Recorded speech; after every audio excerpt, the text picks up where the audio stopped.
ചില ആളുകൾ ഇപ്പോഴും മറ്റുള്ളവരെ പ്രൈസ് ചെയ്തുകൊണ്ടിരിക്കും. അവരെന്ത് ചെയ്താലും പറഞ്ഞാലും ഒക്കെ ശരിയാണ്, ഏത് ഡ്രസ്സ് ഇട്ടാലും അടിപൊളിയാണ്. ഇത്തരം പേഴ്സണാലിറ്റിക്കാരെ സംബന്ധിച്ചിടത്തോളം കേൾക്കുന്ന ആളുകളെ സന്തോഷിപ്പിക്കുക എന്നതാണ് അവരുടെ മോട്ടീവ്.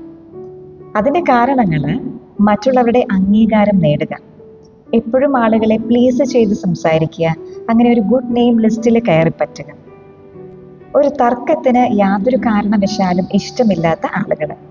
മറ്റൊരു കാരണം, നെഗറ്റീവായിട്ട് സംസാരിച്ചാൽ ആ റിലേഷൻഷിപ്പ് നഷ്ടമാകുമോ എന്ന ഭയം. ഇത്തരക്കാരുടെ ഒരു സംസാര രീതി എപ്പോഴും പോസിറ്റീവ് ആയിരിക്കും, പക്ഷേ ജെനുവിൻ ആയിരിക്കില്ല. ബോബി ജോസച്ചൻ്റെ പുസ്തകത്തിൽ ഒരു കഥ ഇങ്ങനെയാണ്. ഒരു കുട്ടി കച്ചേരി നടത്തിക്കൊണ്ടിരിക്കുകയാണ്. ഓഡിയൻസ് വളരെ നന്നായിട്ട് കൈയടിക്കുന്നുണ്ട്, പക്ഷെ കുട്ടിയുടെ മുഖത്ത് സന്തോഷമില്ല. കുട്ടി അടുത്ത പാട്ട് പാടുന്നു, ഓഡിയൻസ് വീണ്ടും കൈയടിക്കുന്നു. അവസാനമായപ്പോഴേക്ക് കുട്ടിയുടെ മുഖത്ത് നിന്ന് കണ്ണുനീര് വരാൻ തുടങ്ങി. ചോദിച്ചപ്പോൾ കുട്ടി ഇങ്ങനെയാണ് പറഞ്ഞത്: ആ ഓഡിയൻസിന്റെ പിറകിലത്തെ റോയിലിന്റെ അധ്യാപകൻ ഇരിക്കുന്നുണ്ടായിരുന്നു, അദ്ദേഹം എൻ്റെ പാട്ടിന് കൈയടിച്ചില്ല. കുട്ടിയുടെ കഴിവിന്റെ A to Z കാര്യങ്ങൾ അറിയാമായിരുന്ന അദ്ദേഹം കൈയടിക്കാഞ്ഞത് അവൻ ഇനിയും വളരാനുണ്ട് എന്നൊരു പാഠമായിരുന്നു അവന് പറഞ്ഞു കൊടുത്തത്.